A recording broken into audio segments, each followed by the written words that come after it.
Hello friends, welcome back once again. Friends, आज की class में हम लोग जानेंगे वॉइस के आगे। मैंने वॉइस के बारे में आपको बता दिया था, वॉइस के बारे में बताया था कि वॉइस क्या होता है, कैसे होता है और किनकी वॉइस होती है। मैंने बताया था कि सिर्फ ट्रांजिटिव वर्ड का वॉइस बनेगा, ये बात तो हमने बता दिया था। आज बात करेंगे कि इनके स्ट्रक्चर्स की, वॉइस के स्ट्रक्चर्स की बात करेंगे हम लोग। तो स्ट्रक्चर्स किसकी वॉइस बनते हैं टेंस में, ये बात आती है। तो इसके लिए एक छोटा सा तरीका है, इसे याद रखना है, ठीक है। इसको याद रखने का एक ट्रिक है, इसे याद क्या रखना है आपको, 3313। 3313। अब आप सोच रहे होंगे कि ये किसका ट्रिक है, 3313 मतलब क्या। ये बताता है कि वॉइस सिर्फ टेंस में इन्हीं लोगों का बनेगा और किसी का वॉइस चेंज नहीं होगा, ठीक है। जरा समझिए कि क्यों इसी का होगा। तो तीन का मतलब हो गया कि प्रेजेंट टेंस के अंदर सिर्फ तीन ऐसे पार्ट है जिनका वॉइस चेंज होगा। तो प्रेजेंट के अंदर तीन का मतलब क्या, तो प्रेजेंट के अंदर तीन में क्या, तो simple present, simple present tense का, ठीक है। उसके बाद क्या, प्रेजेंट का कंटिन्यूअस का, प्रेजेंट कंटिन्यूअस का, और प्रेजेंट में परफेक्ट का, ये तीन का बनेगा। फिर सेकेंड तीन का मतलब क्या, सेकेंड तीन का मतलब होता है पास्ट। सेकेंड तीन का मतलब क्या होता है, पास्ट। तो पास्ट में क्या, पास्ट में भी तीन का ही सिर्फ वॉइस चेंज होने वाला है। किसका किसका, सिंपल पास्ट का, सिंपल पास्ट का, पास्ट में कंटिन्यूअस वाले का, और पास्ट में परफेक्ट वाले का, ठीक है। तो आपको दो तीन का मतलब समझ में आ गया। पहले तीन का मतलब कि प्रेजेंट में सिर्फ तीन ही टेंस का बनेगा, या तो सिंपल प्रेजेंट टेंस हो, या फिर आपका कंटिन्यूअस, कंटिन्यूअस आपका प्रेजेंट टेंस हो, या फिर आपका प्रेजेंट का परफेक्ट टेंस हो। इस तीन का ही बनेगा। दूसरे तीन का मतलब हो गया कि पास्ट का भी तीन, यानी सिंपल पास्ट, पास्ट कंटिन्यूअस और पास्ट परफेक्ट का बनेगा। क्लियर है। अब एक और बात आती है कि जो बच गया आपका एक और तीन, इसका मतलब क्या होता है। तो देखिए, इसमें का एक का मतलब होता है कि सिंपल का फ्यूचर, फ्यूचर का पहला वाला। तो सिंपल का पहले क्या आता है, सिंपल फ्यूचर, तो सिंपल फ्यूचर का बनेगा, ठीक है। अब फिर दूसरा वाला तीन का क्या मतलब होता है, तो इसका मतलब होता है कि फ्यूचर परफेक्ट का, फ्यूचर परफेक्ट का, ठीक है। तो आपको क्या होगा, टोटल याद रखना आपको 3313, यानी कि टोटल वॉइस चेंज टेंस के अंदर जो होंगे वह कितने का होगा, तो 3313, 3313, ठीक है। सिर्फ इतने ही का वॉइस चेंज होगा। इसमें पहले तीन का मतलब कि प्रेजेंट के सिर्फ तीन, ठीक है, और दूसरे तीन का मतलब कि पास्ट का भी तीन, और लास्ट का एक और तीन का मतलब कि फ्यूचर का पहला वाला और फ्यूचर का तीसरा वाला। इन दोनों से आपका क्या बन जाएंगे, पूरा आपका वॉइस जो होगा वह कंप्लीट होगा। क्लियर है आप लोग को। तो ये अगर पता हो गया तब हम लोग स्ट्रक्चर की बात करेंगे। इसे आप लोग नोट डाउन कर लीजिएगा। कभी कभी होता है कंफ्यूज हो जाते हैं आप लोग और दूसरे सेंटेंस को भी बनाना शुरू कर देते हैं, तो वो वॉइस उसका बनेगा नहीं। आप जबरदस्ती बना सकते हैं लेकिन वो बनेगा नहीं, क्योंकि उसमें क्या हो जाता है कि कभी कभी एक ही फॉर्म के, मतलब एक ही आपके वर्ब के दो फॉर्म का इस्तेमाल करना पड़ जाता है, इसलिए जनरली बनता नहीं है। बनाने के लिए आप बना सकते हैं लेकिन वो बनता नहीं है। जैसे कि एग्जांपल आपको दिखाते हैं,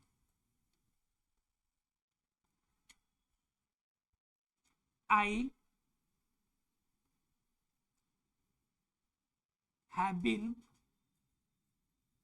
I have been playing cricket. इसके आगे का भी सेंटेंस है, मैं आगे का सेंटेंस नहीं ले रहा हूं, सिर्फ सिंपल ये सेंटेंस ले आऊं, I have been playing cricket. आप इसको बनाना चाहिएगा तो मान लीजिए 1 मिनट के लिए आप बना लीजिए कि क्रिकेट हैज बीन बिंग। अब जरा गौर कीजिएगा, तो यहाँ पे बीन यूज हो रहा है, यहाँ पे बिंग यूज हो रहा है। ये दोनों बी का फॉर्म है कि नहीं है, ये टू बी का फॉर्म है कि नहीं है, ये बी का फॉर्म है। ये बी का बीन वर्ब थर्ड लगा है, बीइंग क्या हो गया, वर्ब फोर्थ लगा है। बताइए यह जब दो दो एक ही साथ में यूज होगा क्या, तो इस कंडीशन में एक साथ दो, एक ही वर्ब के दो फॉर्म एक साथ यूज नहीं किए जाते हैं। इसलिए ये सेंटेंस जनरली जो होगा, परफेक्ट कंटिन्यूअस वाला जो सेंटेंस होते हैं उसका वॉइस चेंज नहीं होता है। क्लियर है आप लोग को? तो दो चीजें समझ में आ गई आपको कि वॉइस चेंज क्यों नहीं होगा, और वॉइस चेंज होगा तो किनका वॉइस चेंज होगा। तो चेंज होने में 3313 और इसके अलावा जितने बच जाएंगे आपके टेंस में उनका चेंज नहीं होगा। क्लियर है आप लोग को? चलिए क्लियर है, तो अब जरा सा स्ट्रक्चर की बात आप लोग को क्लियर कर ले कि ये बनेगा कैसे, अर्थात बनाने का नियम क्या होगा, कौन सा तरीका होगा कि इसे बन जाएगा और लोगों को समझ में भी आ जाएगा, हमारे एग्जाम के लिए जरूरी हो जाएगा। ठीक है, इनके बारे में थोड़ा सा चर्चा कर लेते हैं। ध्यान रखिएगा सभी को ही कि जब भी आप लोग कोई टॉपिक पढ़ते हैं तो उनसे रिलेटेड आपके पास कोई ग्रामर का बुक, ट्रांसलेशन का बुक कोई भी अवेलेबल हो तो उनसे क्वेश्चन से जरूर बनाइएगा, क्योंकि प्रैक्टिस कीजिएगा तो समझ में आएगा कि आपने कितना समझा है। और नहीं समझ में आया हो तो फिर से रिपीट कर लीजिएगा, फिर से जान लीजिएगा उसके बारे में। क्लियर है? देखिए, या फिर जो दिक्कत होगा आप हमें कमेंट सेक्शन में भी बता सकते हैं, है कि नहीं? तो ये आपके लिए फायदेमंद हो जाएगा। चलिए अब बात कर लेते हैं वॉइस के अंदर बातों को। ध्यान रखिएगा, जब वॉइस कंप्लीट होगा तो वॉइस का मैं आपको शॉर्ट ट्रिक भी बताऊंगा, जो 2 लाइन में उनके स्ट्रक्चर्स भी याद रखे जाएंगे। ठीक है, तो सब किसी का बिल्कुल शॉर्ट तरीका भी बताऊंगा, लेकिन उसके लिए आपको कंटिन्यू पूरा सेक्शन देखना पड़ेगा, तब समझ में आएगा वो शॉर्ट। क्योंकि शॉर्ट क्या होता है कि जो लॉन्ग चीजें पढ़ते हैं ना उसी को याद करने का तरीका होता है। तो याद करने का तरीका कब काम करेगा? जब आपने लॉन्ग पढ़ा है, समझा है उसे कि कैसे कहाँ पे अरेंज क्या होंगे, तब वो बातें आपको समझ में आएगी। चलिए बात करते हैं वॉइस की। तो इनका बनाने का नियम क्या होता है? तो पहला नंबर जो बात है, जैसे एग्जांपल पहले देखिए, आई इट अ मैंगो, सिंपल है। अब इसमें देखिए इसके पार्ट कितने दिख रहे हैं आपको। ये आपका सब्जेक्ट के रूप में दिख रहा है आपको, ये आपके वर्ब दिख रहा है, और ये वाला पार्ट आपको ऑब्जेक्ट दिख रहा है। बोलिए दिख रहा है कि नहीं दिख रहा है? अब जरा सेंटेंस को देखकर हम पहचानने की कोशिश करेंगे कि ये एक्टिव वाला है या पैसिव वाला है। ठीक है, सेंटेंस को हम देखेंगे तो आई ईट अ मैंगो, मैं आम खाता हूं, तो यहाँ पे काम कौन कर रहा है? मैं ही तो कर रहा है, सब्जेक्ट ही तो कर रहा है, यानी सब्जेक्ट यहाँ पे डोमिनेट है। डोमिनेशन किसका है? सब्जेक्ट का है। जहां पे सब्जेक्ट का डोमिनेशन होगा तो वह सेंटेंस हमारा क्या कहलाता है? वह सब्जेक्ट हमारा कहलाता है, वह जो सेंटेंस होगा उसे हम लोग कहते हैं एक्टिव वॉइस। क्या कहते हैं उसे? Active voice. यानी क्यों? क्योंकि यहाँ पे सब्जेक्ट जहाँ पे एक्टिव, उसे एक्टिव वॉइस कहते थे। तो यहाँ पे अगर हमें पता चल गया कि ये सेंटेंस एक्टिव वॉइस में है, एक्टिव कंडीशन में है, तो हमें अगर कोई कह दे कि इसका पैसिव कन्वर्ट करके बताइए, क्या बताइए? पैसिव बताइए, तो पैसिव में हमें क्या करना पड़ेगा? पैसिव में तो हमें क्या करना पड़ता है कि सब्जेक्ट वहां पे डोमिनेशन नहीं रहता है, तो सब्जेक्ट के डोमिनेशन को हमें हटाना पड़ेगा। तो मैंने एक चीज बताई थी कि हमेशा याद रखना है कि जो उसके वर्ब होते हैं सिर्फ वर्ब का ही वॉइस चेंज होता है, बाकी सेंटेंस से कोई मतलब नहीं होता ज्यादा। ठीक है, चलिए वॉइस चेंज करके देखते हैं। तो वॉइस चेंज करने में क्या होता है कि पहले जो इसमें तो आपका सब्जेक्ट मेन रोल नहीं करता है, तो ऑब्जेक्ट वाले को शुरू में ले आते हैं। ए मैंगो हमारा ऑब्जेक्ट है, इस पार्ट को शुरू में ले आ दिए, ए मैंगो। ठीक है, अब ये मैंगो शुरू में ला दिए, उसके बाद जो सब्जेक्ट है ये तो काम नहीं करने वाला है, तो इसको हम लोग बाद में लिखेंगे। ठीक है, उसके बाद इसमें हम लोग हेल्पिंग वर्ब जोड़ दिए, इज। उसके बाद हमने ईट का वर्ब 3 लगा दिया, ईटेन। फिर बाई लगाया, फिर आई को हमने मी के रूप में लिख दिया। अब सोच रहे होंगे कि मैंने ये क्या कर दिया, कैसे बना दिया चीजें। तो समझिए इसका रूल क्या करना है हमें, बनाना कैसे है।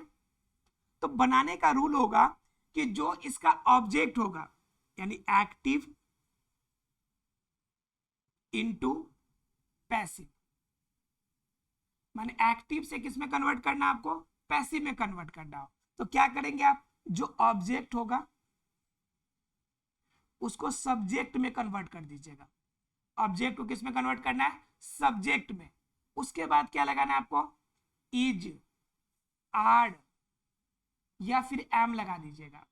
ठीक है, ध्यान रखिएगा कि जब भी यह वॉइस चेंज कीजिएगा तो हमेशा पैसिव में वर्ब का थर्ड फॉर्म यानी कि पास्ट पार्टिसिपल वाला पार्ट लगेगा, ठीक है, वर्ब का थर्ड फॉर्म। और प्लस में क्या, उसके साथ आपका बाई का इस्तेमाल करना है, और उसके साथ ही आपका क्या होगा, शुरू का जो सब्जेक्ट होगा इसको कन्वर्ट कर देना है ऑब्जेक्ट के रूप में। किस में कन्वर्ट करना है, ऑब्जेक्ट के रूप में, बन जाएगा आपका, ठीक है। जरा देखिए ये जो सेंटेंस हमने बनाया है आपको, यह जो बात आपका स्ट्रक्चर दिया है, यह सिंपल प्रेजेंट टेंस का स्ट्रक्चर है। किसका स्ट्रक्चर है, सिंपल प्रेजेंट टेंस का स्ट्रक्चर है। तो सिंपल प्रेजेंट टेंस के जब भी सेंटेंस मिलेगा तो उसमें हमें क्या करना पड़ेगा, पहले ऑब्जेक्ट ढूंढना पड़ेगा, ऑब्जेक्ट को सब्जेक्ट में बदल देंगे, फिर इज आर एम जो भी लगेगा लगाएंगे, फिर उस जो वर्ब होगा वर्ब का तीसरा रूप अर्थात कि वर्ब का थर्ड फॉर्म लगाएंगे, फिर बाई लगाएंगे, और फिर सब्जेक्ट जो होगा उसको किस में कन्वर्ट कर देंगे, ऑब्जेक्ट के रूप में आपका कन्वर्ट कर देंगे। क्लियर है। अब जरा गौर कीजिए, इसमें एग्जाम्पल देखिए, अब बताइए कि इसका कैसे बनेगा।